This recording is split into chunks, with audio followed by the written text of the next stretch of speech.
Chapter 50, by Mark Twain. Note, this is not a fancy sketch. I got it from a clergyman who was an instructor at Woolwich 40 years ago and who vouched for its truth. M.T.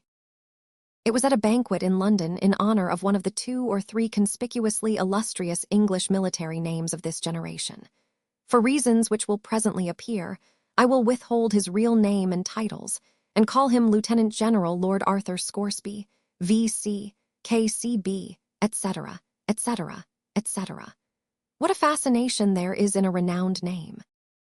There sat the man, in actual flesh, whom I had heard of so many thousands of times since that day, 30 years before, when his name shot suddenly to the zenith from a Crimean battlefield, to remain forever celebrated. It was food and drink to me to look, and look, and look at that demigod, scanning, searching, noting, the quietness, the reserve, the noble gravity of his countenance, the simple honesty that expressed itself all over him, the sweet unconsciousness of his greatness, unconsciousness of the hundreds of admiring eyes fastened upon him, unconsciousness of the deep, loving, sincere worship welling out of the breasts of those people and flowing toward him. The clergyman at my left was an old acquaintance of mine, clergyman now, but had spent the first half of his life in the camp and field, and as an instructor in the military school at Woolwich. Just at the moment I have been talking about, a veiled and singular light glimmered in his eyes, and he leaned down and muttered confidentially to me, indicating the hero of the banquet with a gesture. Privately, his glory is an accident, just a product of incredible luck. This verdict was a great surprise to me. If its subject had been Napoleon, or Socrates, or Solomon, my astonishment could not have been greater. Some days later came the explanation of this strange remark, and this is what the Reverend told me. About 40 years ago, I was an instructor in the military academy at Woolwich. I was present in one of the sections when young Scoresby underwent his preliminary examination. I was touched to the quick with pity, for the rest of the class answered up brightly and handsomely, while why, dear me, he didn't know anything, so to speak. He was evidently good, and sweet, and lovable, and guileless, and so it was exceedingly painful to see him stand there, as serene as a graven image, and deliver himself of answers which were veritably miraculous for stupidity and ignorance. All the compassion in me was aroused in his behalf. I said to myself, when he comes to be examined again, he will be flung over, of course, so it will be simple a harmless act of charity to ease his fall as much as I can. I took him aside, and found that he knew a little of Caesar's history, and as he didn't know anything else, I went to work and drilled him like a galley slave on a certain line of stock questions concerning Caesar which I knew would be used. If you 100 believe me, he went through with flying colors on examination day. He went through on that purely superficial cram, and got compliments, too, while others, who knew 1,000 times more than he, got plucked.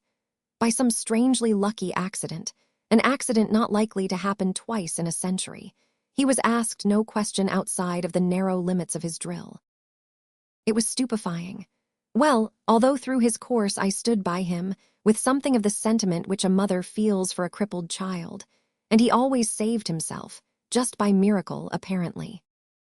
Now, of course, the thing that would expose him and kill him at last was mathematics. I resolved to make his death as easy as I could, so I drilled him and crammed him and crammed him and drilled him, just on the line of questions which the examiner would be most likely to use, and then launched him on his fate. Well, sir, try to conceive of the result. To my consternation, he took the first prize, and with it he got a perfect ovation in the way of compliments. Sleep, there was no more sleep for me for a week. My conscience tortured me day and night. What I had done purely through charity, and only to ease the poor youth's fall. I never had dreamed of any such preposterous result as the thing that had happened. I felt as guilty and miserable as the creator of Frankenstein. Here was a woodenhead whom I had put in the way of glittering promotions and prodigious responsibilities, and but one thing could happen. He and his responsibilities would all go to ruin together at the first opportunity. The Crimean War had just broken out. Of course there had to be a war, I said to myself. We couldn't have peace and give this donkey a chance to die before he is found out. I waited for the earthquake. It came, and it made me reel when at 999 come. He was actually gazetted to a captaincy in a marching regiment. Better men grow old and gray in the service before they climb to a sublimity like that.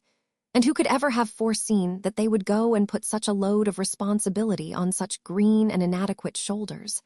I could just barely have stood it if they had made him a cornet. But a captain, think of it. I thought my hair would turn white. Consider what I 999, I who so loved repose and inaction. I said to myself, I am responsible to the country for this, and I must go along with him and protect the country against him as far as I can. So I took my poor little capital that I had saved up through years of work and grinding economy, and went with a sigh and bought a cornetcy in his regiment, and away we went to the field. And there, oh dear, it was awful. Blunders. Why, he never 999 anything but blunder. But you see, nobody was in the fellow's secret. Everybody had him focused wrong, and necessarily misinterpreted his performance every time. Consequently, they took his idiotic blunders for inspirations of genius. They 999 honestly. His mildest blunders were enough to make a man in his right mind cry. And they 999 make me cry, and rave too, privately. And the thing that kept me always in a sweat of apprehension was the fact that every fresh blunder he made increased the luster of his reputation. I kept saying to myself, he 100 gets so high that when discovery does finally come it will be like the sun falling out of the sky. He went right along up, from grade to grade, over the dead bodies of his superiors, until at last, in the hottest moment of the battle down went our colonel, and my heart jumped into my mouth, for Scoresby was next in rank. Now for it, said I, we 100 all land in Sheol in 10 minutes, sure. The battle was awfully hot. The Allies were steadily giving way all over the field.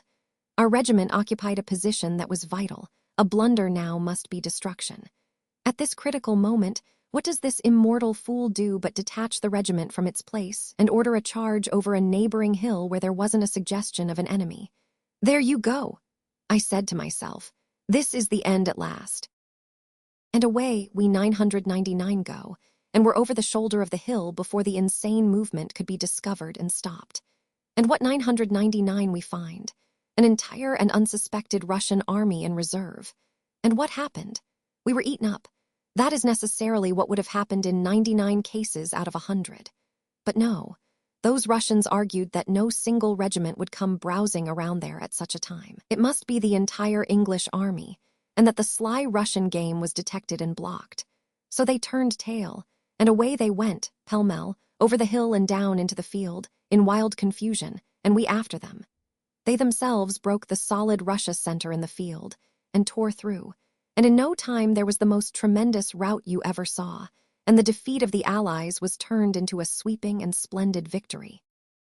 Marshal Canrobert looked on, dizzy with astonishment, admiration, and delight, and sent right off for Scoresby, and hugged him, and decorated him on the field in presence of all the armies.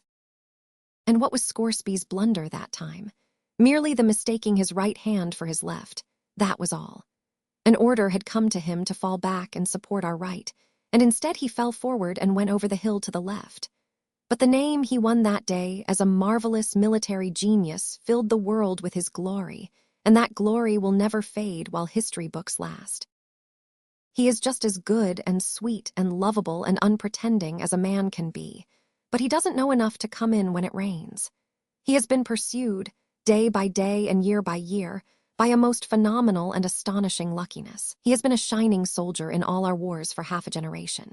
He has littered his military life with blunders, and yet has never committed one that didn't make him a knight or a baronet or a lord or something. Look at his breast. Why, he is just clothed in domestic and foreign decorations. Well, sir, every one of them is a record of some shouting stupidity or other, and taken together, they are proof that the very best thing in all this world that can befall a man is to be born lucky.